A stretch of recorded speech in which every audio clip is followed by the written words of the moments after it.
Assalamualaikum warahmatullahi wabarakatuh. A'udzubillahi minasyaitonir rajim. Bismillahirrahmanirrahim. Alhamdulillahi rabbil alamin. Wassalatu wassalamu ala asyrafil anbiya'i wal mursalin sayyidina maulana wa nabiyyina wa habibina wa syafi'ina wa qudwatina wa uswatina Muhammadin sallallahu alaihi wasallam wa ala alihi wa ashabihi ajma'in. Allahumma faqihna fid din waftah alaina futuhal 'arifin waj'al a'malana khalisatan liwajhikal karim ya arhamar rahimin. Allahumma iftah alaina hikmatak wa anshur alaina min khazain rahmatika ya arhamar rahimin. Rabbi shrah li sadri wa yassir li amri wahlul 'uqdatam min lisani yafqahu qawli walhamdulillahi rabbil alamin. Amin. Qala al-musannif rahimahullahu ta'ala wa nafa'ana wa iyyakum bi'ulumihi fid dharain amin. Alhamdulillah, pertama dan selamanya marilah sama-sama kita panjatkan setinggi-tinggi kesyukuran kita kehadrat Allah Subhanahu wa taala kerana pada malam ini Allah taala masih lagi menghimpunkan kita bersama dalam rumah Allah Subhanahu wa taala ini setelah bila mana kita dalam keadaan ada masyaqqah ataupun ada saja halangan-halangan untuk kita menghadirkan diri ke rumah Allah Ta'ala, maka pada malam ini Allah Ta'ala beri kesempatan kepada kita untuk masih lagi hadir ke rumah Allah Subhanahu Wa Ta'ala, buat amal ibadat kepada Allah Subhanahu Wa Ta'ala. Dan Alhamdulillah malam ini kita berada dalam majlis ilmu, apa yang dikatakan oleh ulama sebagai Raudatum min Riyadil Jannah, satu taman daripada taman-taman syurga. Mudah-mudahan Allah Subhanahu wa taala redha atas segala perbuatan kita. Juga kita pohon kepada Allah Subhanahu wa taala atas sebab kita syukur segala nikmat. Daripada nikmat Allah taala beri kepada kita, daripada segala-gala nikmat, terutama dua nikmat yang terbesar, iaitu daripada nikmat iman dan juga nikmat Islam. Dan mudah-mudahan kita semua berkekalan diberi nikmat, dan dalam masa yang sama kita boleh guna segala nikmat Allah Ta'ala beri dengan sebaik-baiknya atas jalan kita nak cari redha Allah Subhanahu Wa Ta'ala. Antaranya dengan nikmat sihat tubuh badan kita, boleh pakai hadir, boleh semaya berjemaah dan sebagainya. Bila mana masih ramai lagi sahabat kita di luar sana diuji dengan berbagai ujian, maka pada malam ini kita hadir untuk kita sama-sama ambil ilmu lebih kurang sebagai satu persiapan kita untuk kita tambahkan ilmu kita, untuk kita meneruskan kehidupan kita dalam masa yang sama kita nak kepada redha Allah Subhanahu Wa Taala bersama kita. Tuan-tuan, puan-puan yang dirahmati oleh Allah Subhanahu Wa Taala, insya-Allah pada malam ini kita sambung kuliah kita daripada kitab Penawar Bagi Hati. Dan pada kuliah yang lepas telah pun kita baca ataupun kita berkenalan dengan pengarang kitab Penawar Bagi Hati. Siapa dia? Iaitulah Syekh Abdul Qadir Al-Mandili rahimahullahu taala. Telah kita cerita lagu manakah keadaan dia mengarang kitab Penawar Bagi Hati. Hebat tak hebat dia ni merupakan salah seorang daripada tenaga pengajar di Mekah. Bukan salah-salah orang boleh mengajar Mekah ni. Sebab apa? Sebab Mekah ni merupakan satu tempat jadi tepu. Orang alim pun ramai di sana. Maka oleh sebab itu bukan salah-salah orang boleh mengajar. Tapi mengajar salah dia tegur ke demo lah. Maka Syekh Qadir Al-Mandili rahimahullahu taala salah seorang daripada ulama tanah Jawi yang mengajar di Makkahul Mukarramah. Dan kitab Penawar Bagi Hati merupakan kitab ini ditamatkan karangan dia, disuduhkan karangannya masa dia duduk Mekah. Sebab itulah tuan-tuan yang dirahmati oleh Allah Subhanahu Wa Taala, rasa berbesar hati ataupun kita bangga boleh mengaji dengan orang alim. Boleh mengaji dengan orang alim, nak jumpa dengan dia dah. Sebab dia meninggal dah. Bahkan kitab ini mengikut para ulama ataupun pengarang kitab ini sebut, kitab ni pun umur 64 tahun dah masuk tahun ni. Kalau hijau kaji ebecing dah 64. Maknanya lama atas keberkatan kitab ini, maka kita tak boleh nak mengadap dengan Syekh Abdul Qadir Al-Mandili dah. Maka kita mengaji dengan ilmu yang dia tinggal melalui kitab Penawar Bagi Hati. Tuan-tuan yang dirahmati oleh Allah, kitab Penawar Bagi Hati merupakan satu kitab membincangkan ataupun menyebut tentang ilmu tasawuf. Ilmu tasawuf dia ilmu ni banyak. Antara ilmu fardu ain ada ilmu tasawuf, ada ilmu fiqh, ada ilmu usuluddin ataupun ilmu tauhid, ada ilmu hadis, ada ilmu Al-Quran. Maka ilmu tasawuf merupakan ilmu, satu cabang ilmu bagaimanakah nak membersihkan hati. Lagu mana kita nak cuci hati kita daripada aghya dan aqdar, ataupun nak bersihkan hati daripada segala gangguan-gangguan yang boleh menyebabkan kita semakin hari semakin jauh daripada Allah Ta'ala. Jadi insyaAllah pada malam ini kita sambung ataupun kita masuk pada bab pendahuluan. Kalau kita jauhi dengan hamba ni pada buku surat 4. Ada pendahuluan, ada deh. Baik, pendahuluan. Makna pendahuluan, al-muqaddimatu fi hadzal kitab. Pendahuluan dalam kitab ni. Baik, ketahuilah olehmu. Diketahuilah olehmu, maknanya ketahuilah oleh orang-orang yang menuntut ilmu. Siapa dia? Daripada kalangan kita. Mana katanya pengarang kitab ini Syekh Abdul Qadir nak cerita kepada kita supaya kita tahu. Apa dia? Bahawasanya ilmu tasawuf itu pengetahuan yang diketahui dengan dia. Ilmu tasawuf tu apa dia? Ilmu hak kita kena tahu. Bahkan kata ulama, ilmu tasawuf merupakan salah satu daripada ilmu fardu ain hak wajib kita belajar. Dia bahkan kata ulama, tak sempurna seseorang Islam itu jika tak mengaji ilmu tasawuf. Kalau kita kata amo tak usah ngaji tasawuf, amo nak ngaji fiqh saja. Amo nak ngaji fiqh saja, amo nak ngaji bab puasa, amo nak ngaji bab sembahyang. Tapi dalam masa sama tak usah ngaji bab tasawuf, tak boleh. Kenapa? Kerana dalam ibadat kita, dalam fiqh ada juga gangguan-gangguan, penyakit-penyakit yang perlu kita atasi dengan cara kita mengaji ilmu tasawuf. Kadang-kadang kita sembahyang, mari perasaan riya. Dia sembahyang 2 rakaat, berasa boleh masuk syurga dah. Ni kapul lain lah, kapul ni alhamdulillah bagus belaka. Ayahnya sembahyang 2 rakaat sudah rasa kita ni hebat. Kenapa? Mari perasaan-perasaan penyakit-penyakit hati yang menyebabkan kita rasa selesa. Sedangkan ilmu tasawuf mengajar kita bagaimanakah kita perlu buai daripada segala penyakit-penyakit yang boleh buat kita rasa riya, takabur. Kenapa? Kerana penyakit-penyakit inilah kata ulama boleh membinasakan amal kita. Buat amal nak tunjuk ke orang. Buat amal nak suruh orang tahu. Maka kata ulama, amalan-amalan ini dikira sebagai haba'an mansura. Supaya dibuang hak terbaik, tak ada nilai di sisi Allah Ta'ala. Sebab itu kita kena belajar, kena ngaji lagu manakah cara nak bersihkan hati kita. Baik. Ketahuilah olehmu bahawasanya ilmu tasawuf itu pengetahuan yang diketahui dengan dia. Kita kena faham apa dia disebut sebagai ilmu tasawuf. Dia maknanya akan segala kelakuan hati.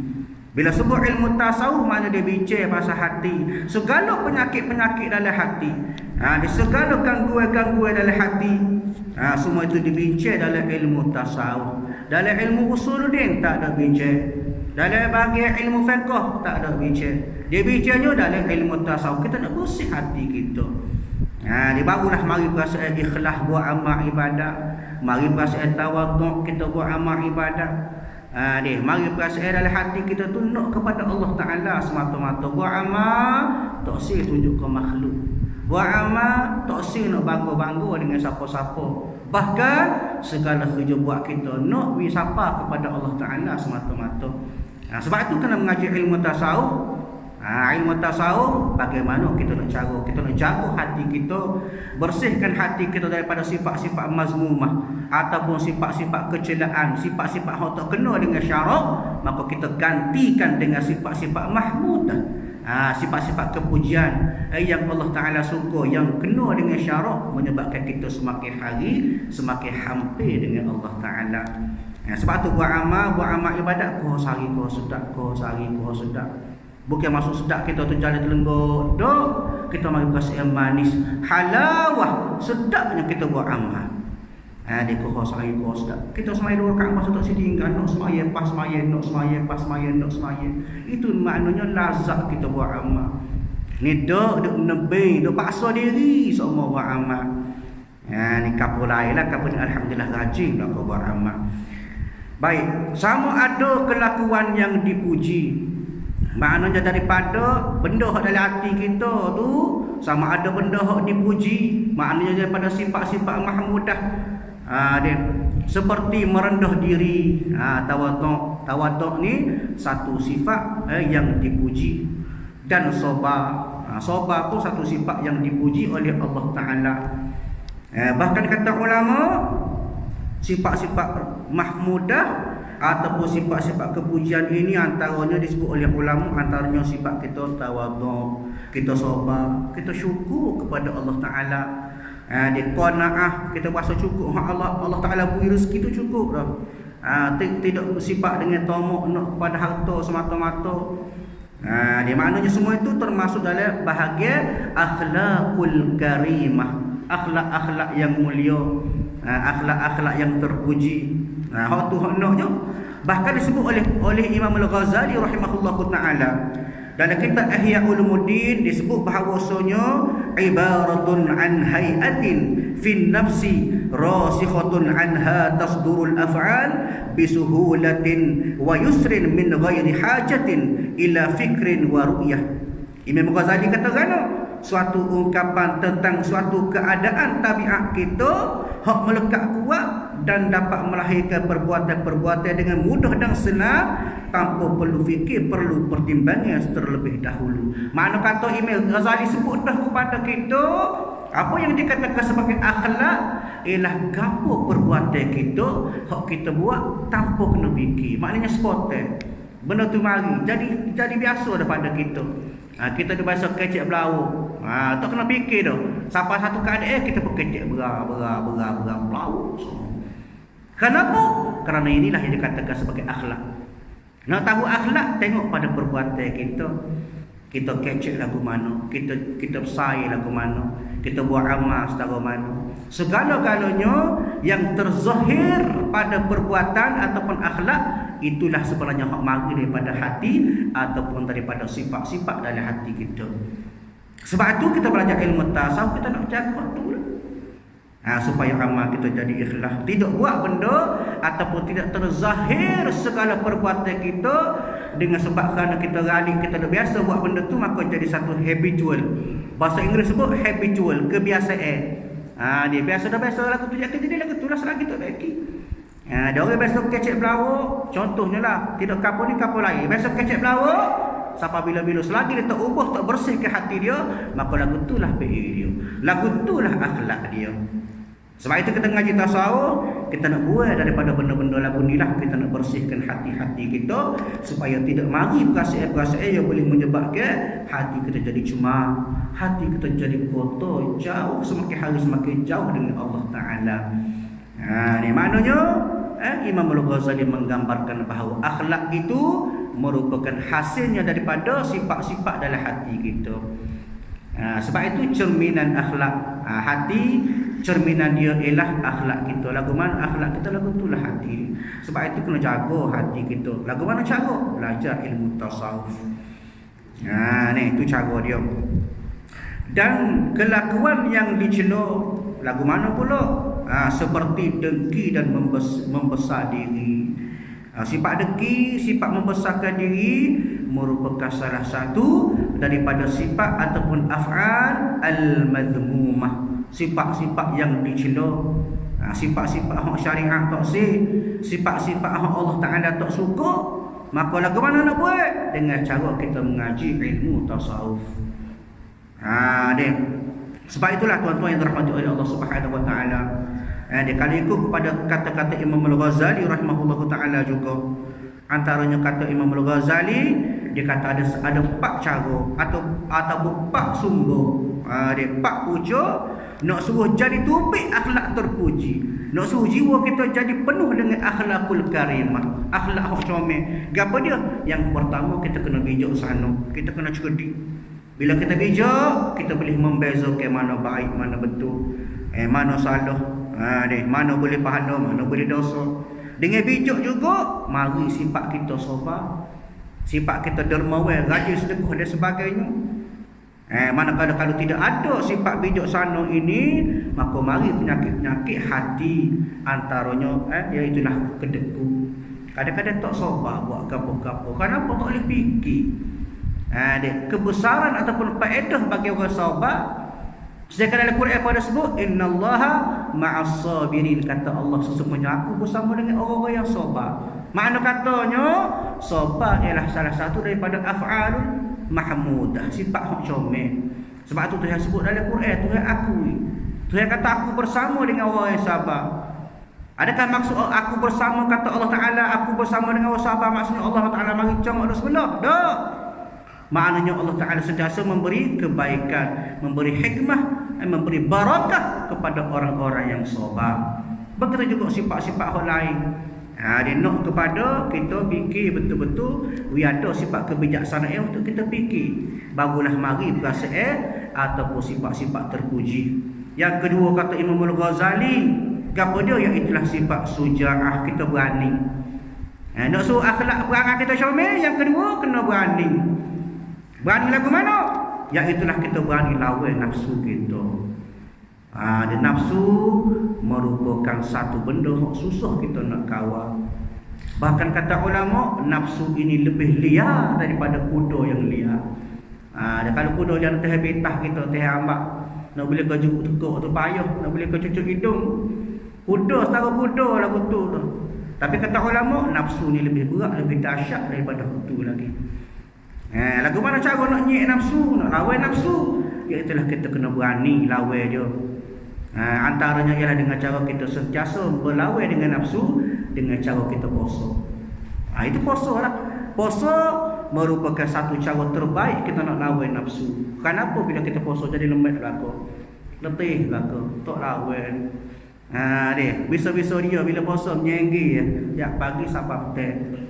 Noyanya lemah segala nafsu dia. Kenapa? Kerana dia puasa.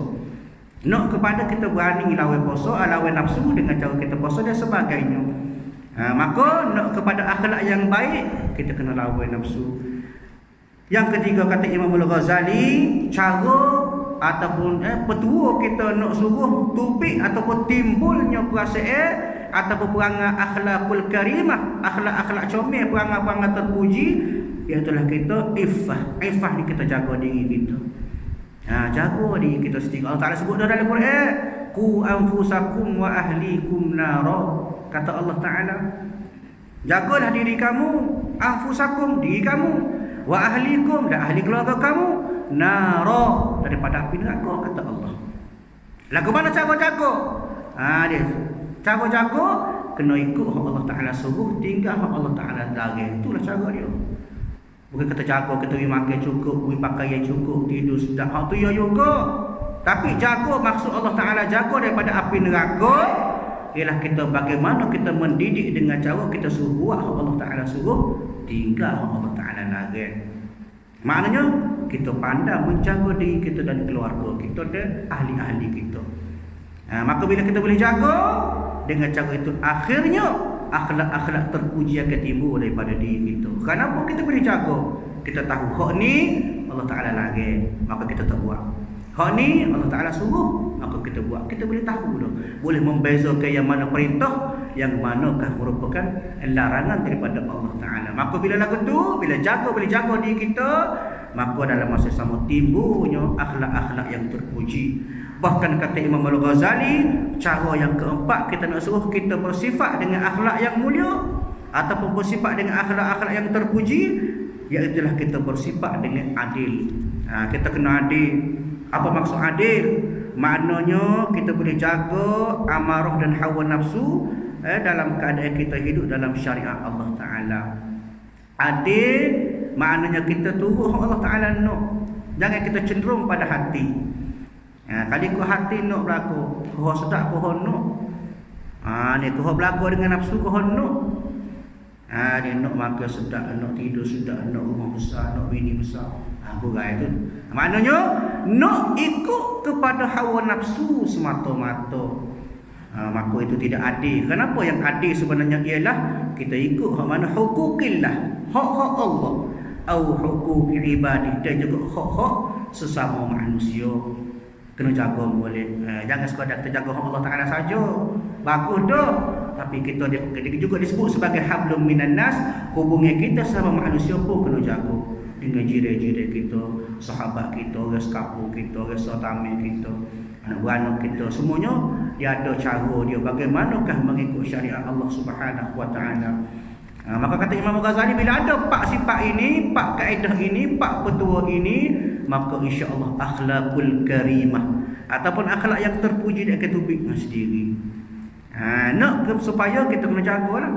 Jaga betul-betul supaya tidak ada sifat-sifat kecelaan ataupun sifat-sifat yang mazmumah di sisi Allah Taala ada dalam tubuh kita, ada dalam diri kita. Sebab itulah tuan-tuan yang dirahmati oleh Allah Subhanahu wa taala, kedua-dua cara ini, iaitulah kita nak suruh hati kita biar ada dengan sifat mahmudah yang pertama. Yang kedua, kita nak buai daripada sifat-sifat tercela ataupun sifat-sifat mazmumah. Nak tak nak kita kena tengok pada hati kita, setara mana hati kita dengan Allah Ta'ala. Bahkan kata ulama rahimahullahu ta'ala kepada kita, bila sebut hati ni tuan-tuan yang dirahmati oleh Allah, dia ada 3 kategori. Bila sebut hati, kata ulama, ada 3 kategori. Yang pertama dikatakan sebagai hati yang mati. Hati yang mati. Apa maksud hati yang mati? Maknanya hati dia tu tidak ada lagi benda-benda sinar-sinar Islam, tidak ada hidayah, tidak ada cahaya, tidak ada Islam, tidak ada benda-benda kebaikan hati dia. Jadi gelap gelomak. Dalam keadaan ini hati kita sudah tidak mampu untuk menerima sebarang ilmu, tidak boleh menerima sebarang perkara kebaikan. Tu yang kadang-kadang kita winasyak tak si dengar. Royak kapur pun tak si dengar, hati sudah keras. Ni kapur lain lah, kapur ni alhamdulillah bagus berlaku. Maknanya hati kita itu sudah tidak boleh menerima sebarang kebaikan dalam hati. Ini hati orang yang sakit ataupun disebut sebagai hati yang sakit. Yang kedua kategorinya kata ulama ialah tadi hati yang mati. Hati yang mati makna tak boleh masuk dah hidayah, ilmu dan sebagainya, tak boleh masuk. Yang kedua hati yang sakit. Lagu mana hati yang sakit pula? Kata ulama, hati yang sakit bila mana hati ni kadang-kadang ada buat maksiat.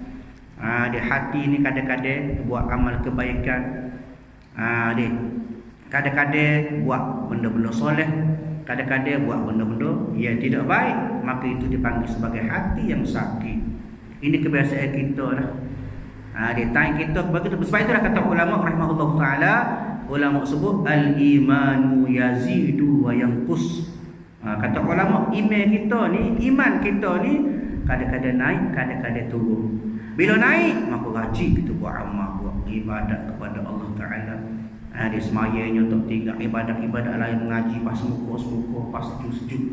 Maknanya dalam keadaan itu iman kita sedang yazidu, sedang bertambah. Ada ketiga, wa yanqus kata ulama. Iman kita sedang menurun. Maka dalam keadaan itu kita buat maksiat kepada Allah Ta'ala, kita lupa kepada Allah Ta'ala. Dia meninggalkan hak-hak Allah Ta'ala.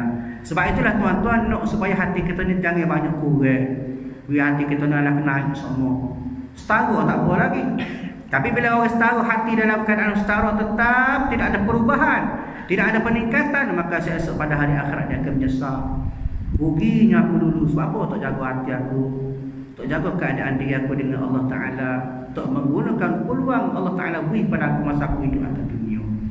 Maka hati kita ajar, kita didik biar sentiasa yazidu imanuhu, sentiasa meningkat iman kita. Yang ketiga kategori hati, iaitulah hati yang hidup. Dan bagaimana hati yang hidup ini?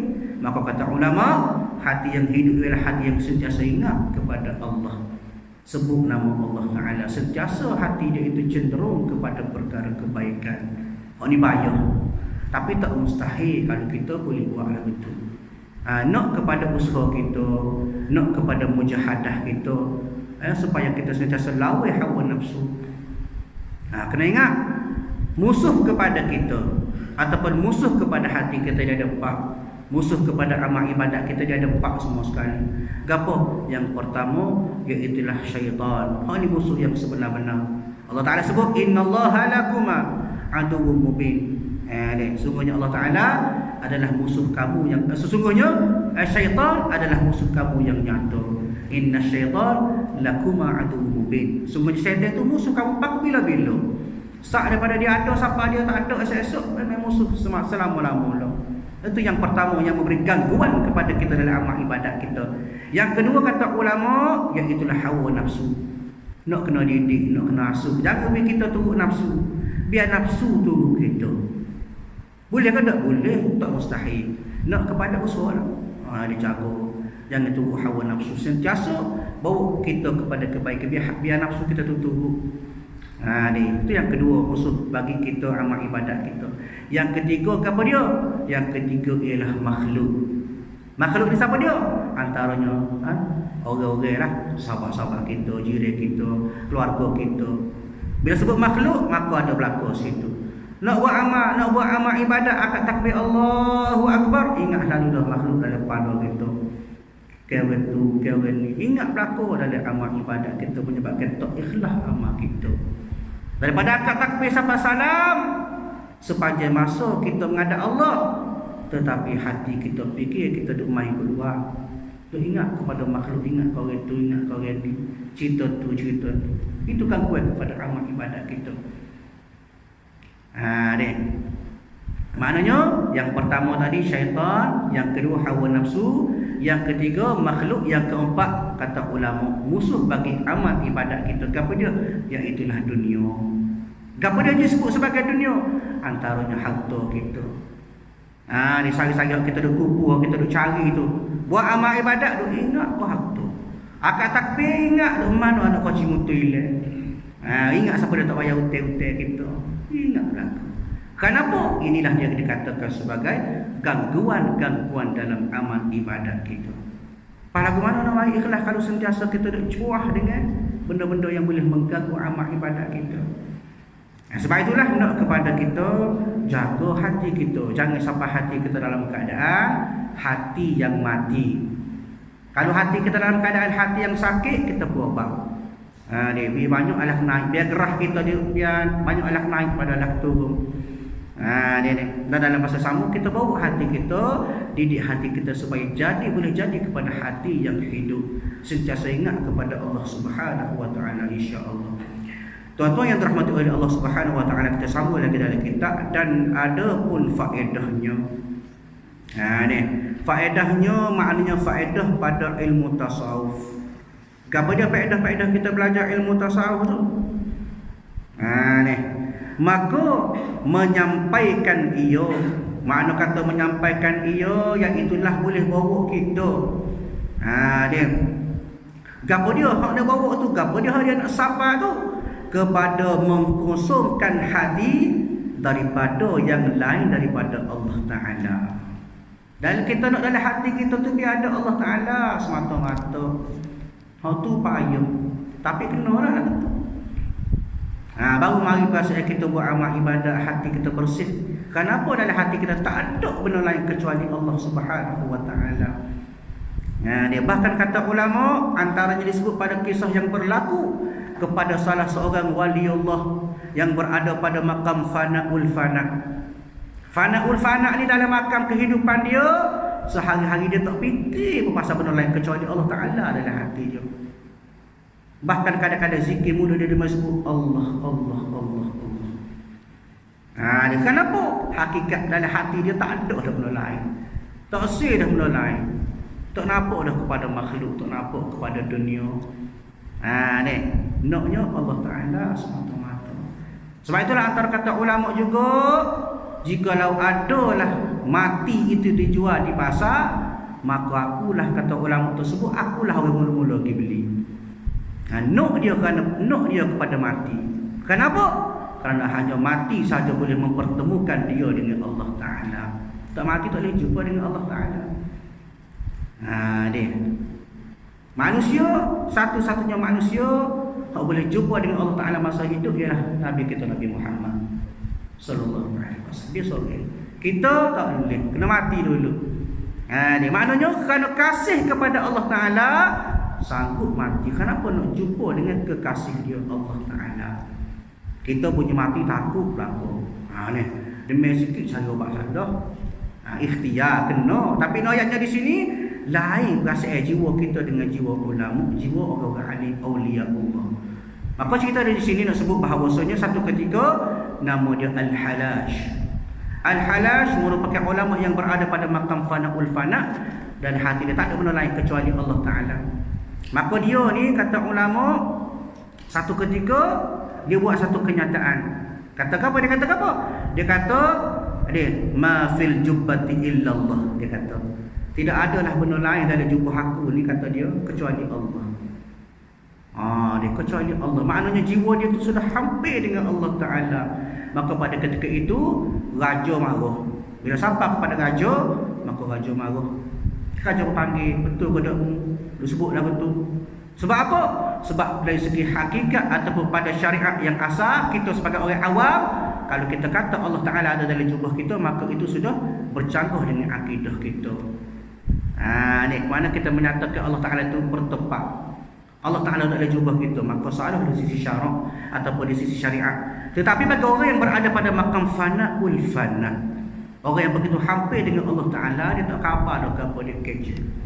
Dia tahu dia dengan Allah Ta'ala semata-mata. Bila tanya dia, dia kata betul, aku royak lah betul. Maka pada ketika itu dihukum Al-Halash, dipancung kepala dia. Maka bila mana dipancung, kata ulama, dalam keadaan tersebut darah yang menitis daripada pancungan tersebut menerbitkan kalimah la ilaha illallah. Naknya dia ni berada pada makam fana'ul fana', dalam keadaan tak usir dah benda lain, nak kepada Allah Ta'ala semata-mata. Kita mah nak tanah kau, kita bukan beza dah. Ni orang beri mah celek putih mata, luah mata-mata. Mah. Bila orang Allah tanah kau, jebeh tanah kau, jebeh. Maknanya di situ jiwa kita tu masih lagi dalam keadaan napuk ataupun nak cenderung kepada benda dunia, benda harta. Naknya biar kita ni hanya Allah Ta'ala yang dalam hati kita. Barulah kita buat amal ibadat kita ikhlas mata-mata kerana Allah Ta'ala. Tak fikir benda lain, tak ingat benda lain. Buat amal ibadat akad takbir pun menghadap Allah Ta'ala pun dengan menghadap sembahyang, dengan sembahyang yang sebenar-benar menghadap Allah Ta'ala. Maknanya faedah bagi ilmu tasawuf itu, iaitulah menyampaikan ia, membawa hati kita supaya hati kita kosong selain daripada Allah. Hak adanya Allah Ta'ala semata-mata dalam hati. Ma fi qalbi ghairullah. Itu antara zikir para awliya, zikir orang soleh. Ma fi qalbi ghairullah. Tidak adalah benda lain dalam hati kecuali Allah Ta'ala. Kita dah banyaknya benda lain, dunia, makhluk semua ada dalam hati kita. Ni maknanya nak supaya kita belajar ilmu tasawuf, supaya kita boleh mendekatkan hati kita kepada Allah dan menjauhkan hati kita daripada segala benda-benda yang boleh menyebabkan kita jadi jauh daripada Allah Ta'ala. Dan menghiasinya, makna menghiasi hati dengan memandang kepada Tuhan sekalian alam. Makna hati kita syahid ataupun nak melihat hanya kepada Allah Ta'ala. Dan adapun hantarannya, maknanya maka iaitu hati manusia daripada pihak kelakuan yang datang kepadanya. Mana tempat nak beki tu? Dalam hati lah. Lain tak ada tempat kita nak beki hati, kecuali kita sendiri yang boleh beki daripada hati kita. Dan adapun hukumnya, maka fardu ain. Bila sebut fardu ain, maka wajib atas kita. Tidak kata sunat, dah wajib atas tiap-tiap yang berakal lagi sampai umur. Maknanya mukallaf. Bukan mu'allaf. Mu'allaf tu hak masuk Islam, Cina masuk Islam, itu mu'allaf. Mukallaf maknanya orang yang diberi tanggungjawab sebagai khalifah. Antara syaratnya ialah kita kena berakal. Sebab itu orang yang tidak berakal, maka Tuhan tu ambil maklum. Esok-esok dia mati masuk syurga tanpa hisab. Begitu juga budak kecil, begitu juga orang syuhada, orang mati syahid. Maknanya kalau kita berakal, kalau kita sampai umur, maknanya baligh, maka wajib belajar ilmu tasawuf. Dan ada pun tempat ambilan ilmu tasawuf, maka daripada Quran yang mulia dan hadis Nabi SAW. Maknanya ilmu tasawuf juga adalah daripada ilmu-ilmu yang berteraskan kepada Al-Quran dan As-Sunnah. Selain daripada dua lagi merupakan sebagai sebagai perundangan Islam. Apa dia? Perundangan Islam ada 4. Al-Quran, As-Sunnah, qiyas ulama, ijma' ulama. Kalau kita nak pakai Quran dengan hadis semata-mata, tak jadi. Ada ramai orang yang mengaku, tak siap pakai hak ijma' hak ulama tu sebut. Nak pakai Quran hadis semata-mata, tak boleh. Kenapa? Kerana kata ulama, innal Qur'ana zahiran wa batina. Quran itu ada zahir, ada batin. Ada ayat mutasyabihah hak perlu kepada kita tafsir, hak perlu kepada kita hura. Siapa yang nak hura? Hak huranya ialah daripada hadis. Tak ada dalam hadis, ijma' ulama. Ulama akan sebut sikit. Daripada kalangan mujtahid mutlak. Dan perundangan yang terakhir daripada qiyas ulama ataupun pendapat daripada ulama-ulama yang muktabar. Maka ilmu tasawuf juga diambil daripada teras-teras yang sama, menyebabkan ilmu tasawuf ini merupakan satu ilmu yang diterima pakat oleh umat daripada ulama sampai sekarang. Dan ada pun namanya ilmu tasawuf. Mana itulah yang merupakan pendahuluan kepada kita, merupakan satu perbincangan tentang apakah yang dikatakan sebagai ilmu tasawuf. Tuan-tuan dan puan yang terhormati oleh Allah Subhanahu wa taala, insya-Allah mudah-mudahan perkongsian kita pada malam ini memberi satu gambaran kepada kita supaya kita mari berasa nak belajar ilmu tasawuf. Pakar-pakar nak baiki hati kita. Dia langsung hati kita jadi baik berlaku. Daripada hak kurang baik jadi baik. Daripada hak baik jadi lebih baik sehari semakin. Itulah nak kehidupan kita, jangan sentiasa berkekal pada skala yang sama, tak ada perubahan esok. Rugi kita di hari akhirat nanti. Sebab apa? Kita tidak berubah nak baiki diri sendiri. Bahkan tidak ada orang lain boleh baiki kita kecuali diri kita sendiri, dan kita akan dipertanggungjawabkan atas segala yang berlaku atas diri kita. Tuan-tuan dan puan terhormati Allah Subhanahu wa taala, insya-Allah sekadar itulah kuliah kita pada malam ini, dan ketahuilah olehmu bahawasanya maksud daripada ilmu tasawuf itu membersihkan segala anggota yang zahir daripada segala perbuatan yang keji. Wallahu a'lam. Insya-Allah kita sambung kuliah pada masa akan datang. A'udzubillahi minasyaitonir rajim. Bismillahirrahmanirrahim. Alhamdulillahirabbil alamin. Wassalatu wassalamu ala asyrafil anbiya'i wal mursalin wa ala alihi wa ashabihi ajma'in. Allahumma inna nas'aluka ridhaka wal jannah wa na'udzubika min sakhatika wan nar. Allahumma innaka 'afuwun karimun tuhibbul 'afwa fa'fu 'anna wa 'an walidina wa 'an jami'il muslimina wal muslimat wal mu'minina wal mu'minat bi rahmatika ya arhamar rahimin. Allahumma rabbana atina fid dunya hasanah wa fil akhirati hasanah wa qina 'adzaban nar. Wa sallallahu ala sayyidina Muhammad wa ala alihi wa ashabihi ajma'in. Walhamdulillahirabbil alamin. Assalamualaikum warahmatullahi wabarakatuh.